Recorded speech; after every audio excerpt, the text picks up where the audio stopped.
Through a single photo at a time, we take a closer look at culture in Korea. This is K-Culture in Photos. Let's start with today's word, Cheongcheopjang. That's the Korean word for a wedding invitation. Traditionally, receiving a wedding invitation meant you were being invited to a full ceremony. Family, guests, a banquet, the whole celebration. But the photo you are looking at takes us to a rather unique place. This is Shinshin Wedding Hall in Changwon. Under an old crystal chandelier, the owner enthusiastically directs couples during their photos, even humming the famous wedding march himself. This hall first opened in 1967 and famously hosted free weddings for thousands of couples who couldn't afford the ceremony.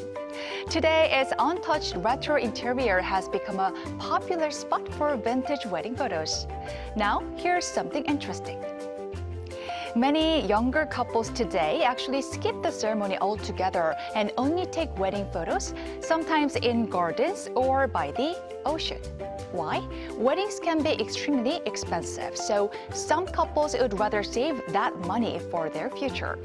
So what do you think? Is a wedding more about the ceremony or the memories we choose to keep? Take a look at this photo. People lined up outside a small camera shop, shelves filled with old digital cameras. And yes, this photo was taken in 2026. This is Seoul Arcade in Seoul, and vintage digital cameras, especially models from the early 2000s, are suddenly in huge demand.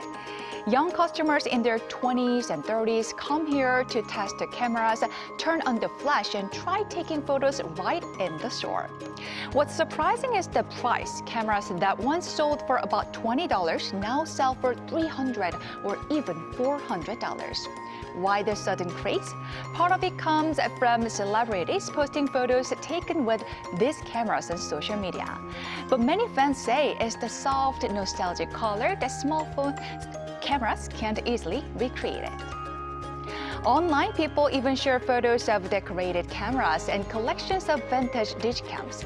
So, would you trade your smartphone camera for one of these vintage ones? Let's now talk about K-paper folding. This photo was taken in New York, where an exhibition showcased Korean ritual art created with Hanji, traditional Korean paper made from mulberry bark. Hanji has been used for centuries in everything from daily life to spiritual ceremonies. And the trend is spreading further. In Russia, cultural events celebrating the Lunar New Year recently included Korean paper folding classes, where participants learned folding techniques with exploring Korean culture. For many Koreans, paper folding also brings back childhood memories. Some of you might remember a famous TV personality known as the paper folding uncle, who taught kids how to fold paper on children's shows.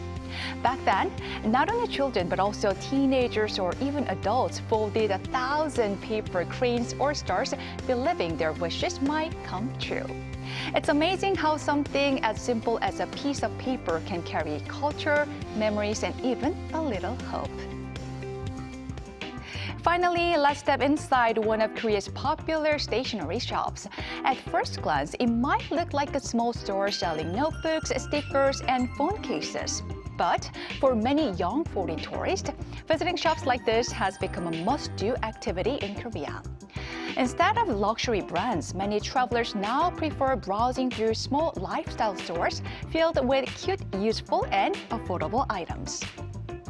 Some shops specialize in stationery, while others sell hats, bags, home decorations, and quirky accessories. The appeal is simple. These shops capture everyday Korean design, colorful, playful, and full of personality. And of course, they are perfect places to find small souvenirs that fit right in your suitcase.